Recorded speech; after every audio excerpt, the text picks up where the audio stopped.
Hey everyone, welcome to Vibe Check, new series on our YouTube channel. My name is Sean Cameron Dalton from SCD Scoring. Here are some videos of new series I found on the web. Take a look.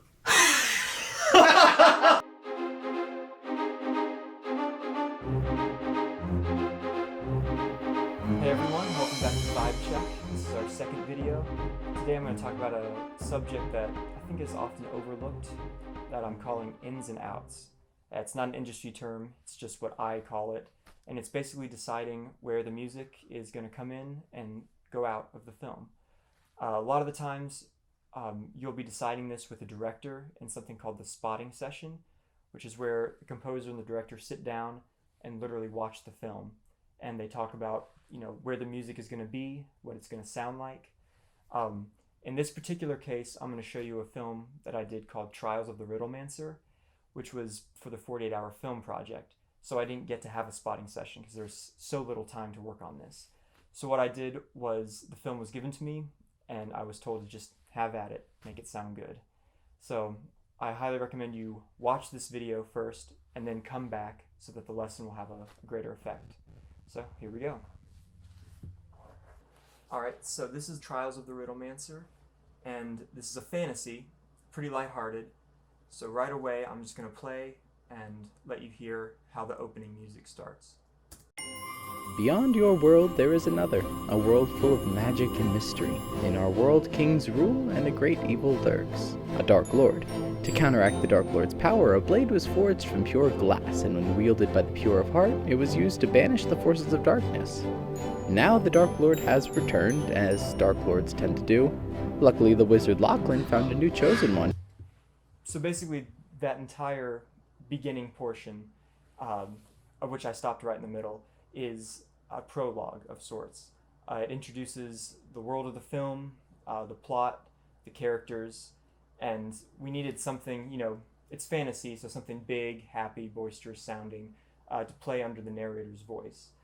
And so basically, the music came in right at the beginning. It plays up until the end of this little segment, which I'll show you real quick. They journeyed through the world of magic and are now on their way to the Cave of Riddles, where the blade of glass lies hidden and protected.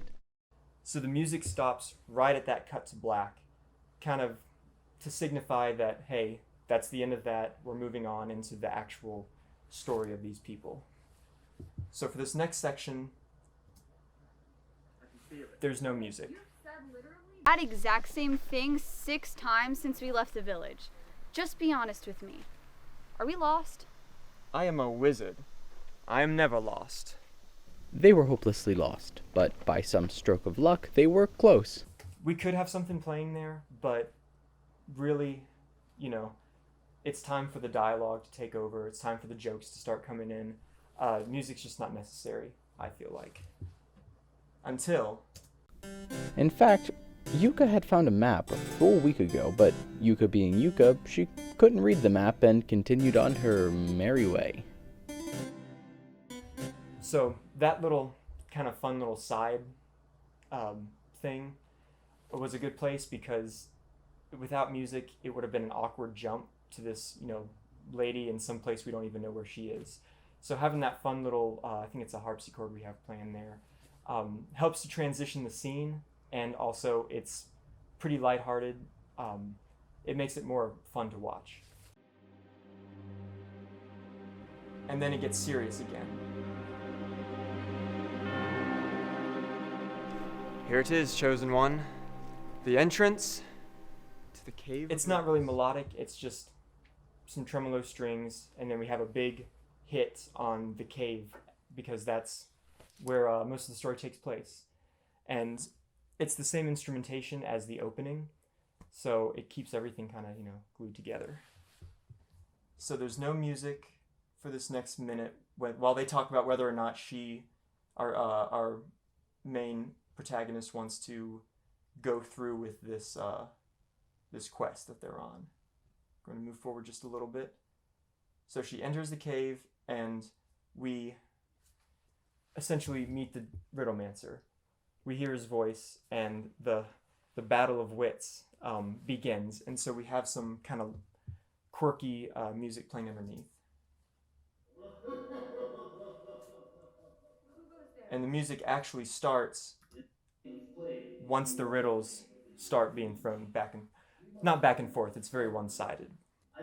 And it's very simple, it's only pizzicato strings and a couple odd sounds here and there. We both take turns trying to stump each other. So since this is quite a big bulk of the film, is this interaction, I felt it was a good place to bring the music back in. And if you win, you get the knife. Do you get it? Yeah, that makes sense. Okay, yeah, hit me. What goes up and down but never moves?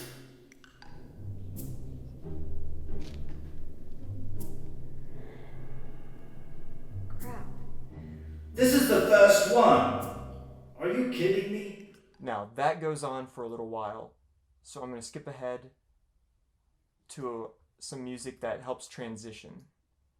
So if we move forward, he says, yeah, go ahead, grab a friend. Here we go. And the music changes. And the music does a couple things, so I'll let you hear it first. Okay, I'll be right back.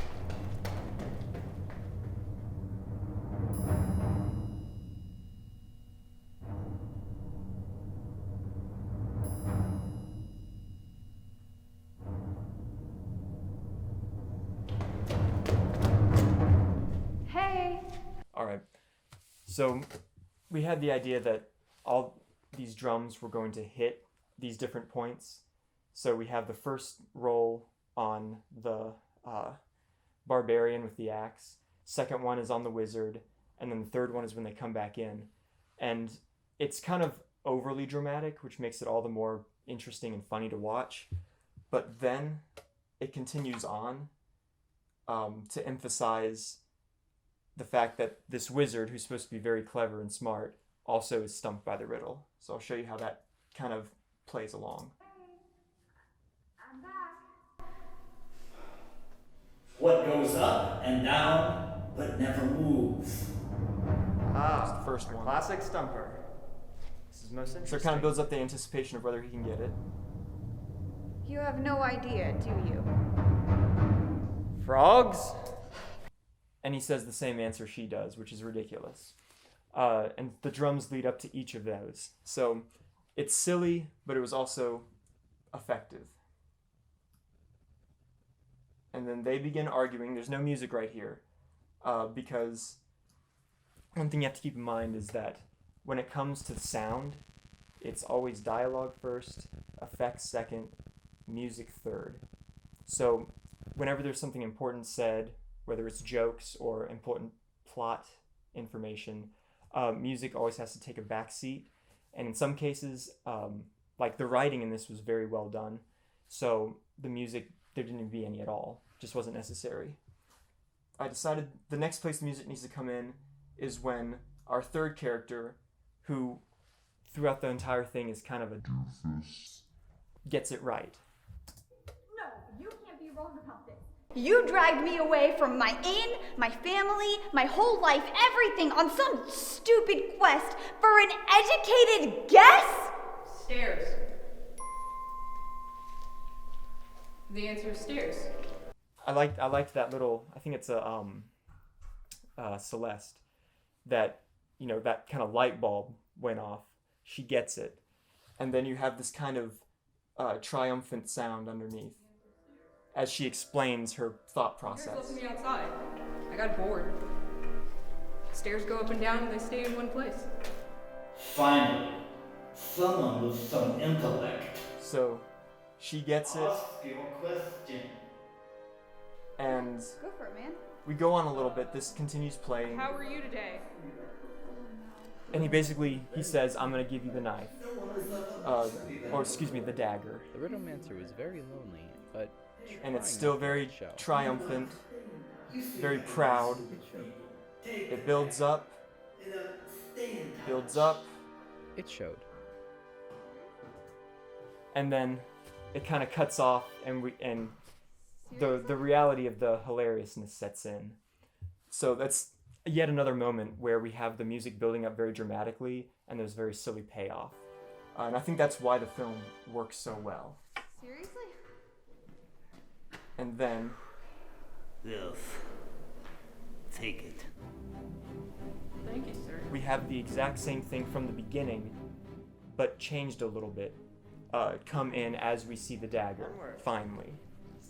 And you're gonna see again, this is yet another build-up to something very funny. This is the big payoff of the entire film.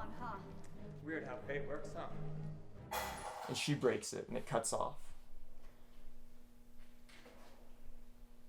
Fate is a fickle mistress. It was pretty easy to see where music needed to come in and out, because it's all placed around these different jokes and set pieces that the filmmakers made. Well, that's it. Thank you all for watching. Be sure to stay updated for new Vibe Check videos that will be coming out in the near future. In the meantime, check out some of the other series we have at This Is a Film About Something. We have stuff ranging from cooking to costuming, film reviews, and a lot more fun stuff. Be sure to like, share, and subscribe. So thank you very much, and we'll see you soon.